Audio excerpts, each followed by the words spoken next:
Hello everyone, welcome back to my channel. So today we would be discussing कि जब कोई wife किसी husband के against false cases of domestic violence लगाती है तो हस्बैंड के पास क्या क्या रिलीफ्स हैं, वो क्या क्या कर सकते हैं।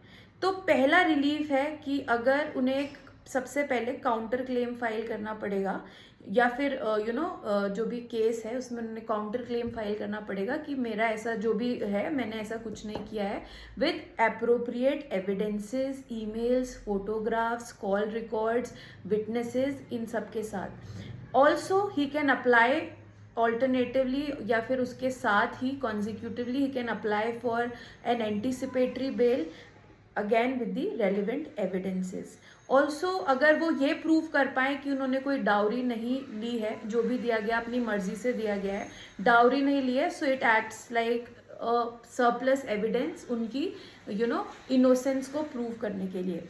उसके अलावा वो सोशल मीडिया प्लेटफॉर्म्स को यूज़ कर सकते हैं कि मेरे साथ गलत हुआ है, I been you see a lot of people do that कि हमारे साथ फॉल्स चार्जेस लगाए हैं मेरे पे, मेरे पेरेंट्स पे, they can do that. Also section 9 of restitution of conjugal rights का वो पेटिशन डाल सकते हैं अपनी वाइफ को वापस लाने के लिए, या फिर उनको जो भी अगर उनके पास रीजनेबल ग्राउंड नहीं था अपने हस्बैंड से दूर जाने के लिए तो सेक्शन 9 का पेटिशन डाल सकते हैं। अपार्ट फ्रॉम दैट उनके ऊपर भी वो काफ़ी सारे केसेस कर सकते हैं अगर वो प्रूव कर दें कि ये जो भी चार्जेस हैं ये फॉल्स हैं। वो उन पे 120B of IPC criminal conspiracy का केस लगा सकते हैं। अगेन 182 सेक्शन आईपीसी जिसमें इट पनिशेस एवरीवन जो किसी पब्लिक सर्वेंट को फॉल्स इंफॉर्मेशन देता है to cause injury to the other person. तो इसका मतलब अगर वो फॉल्स कंप्लेन फाइल कर रही है तो फॉल्स इंफॉर्मेशन ही दे रही है वो। So again 182 of the IPC में उनके अगेंस्ट डाल सकते हैं। 191 गिविंग फॉल्स एविडेंसेस, इसके अगेंस्ट उनके एफआईआर कर सकते हैं। प्लस सेक्शन 500 डिफमेशन, मानहानि का दावा वो कर सकते हैं। सेक्शन 506 आईपीसी क्रिमिनल इंटिमिडेशन का वो दावा कर सकते हैं। अगेन अगर ये सब प्रूव हो जाता है कि वो फॉल्स हैं तो इस ग्राउंड पे वो उनके अगेंस्ट क्रूएलिटी का दावा लगाकर डिवोर्स भी फाइल कर सकते हैं।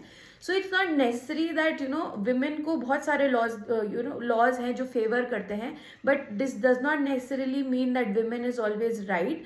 सो if you are an aggrieved husband, अगर आपके साथ भी गलत हो रहा है, there is no need to lose hope, there are a lot of options in legal help available to you also. सो आप उसको जाके अप्रोच कीजिए, ऐसा कुछ नहीं है। अगर आपके अगेंस्ट एक डोमेस्टिक वायलेंस का केस हो गया, that is end of the world. So I hope my video was of some help and it created some kind of legal awareness and this advice helps some people in some way. For more legal content, follow my channel and like, share and subscribe this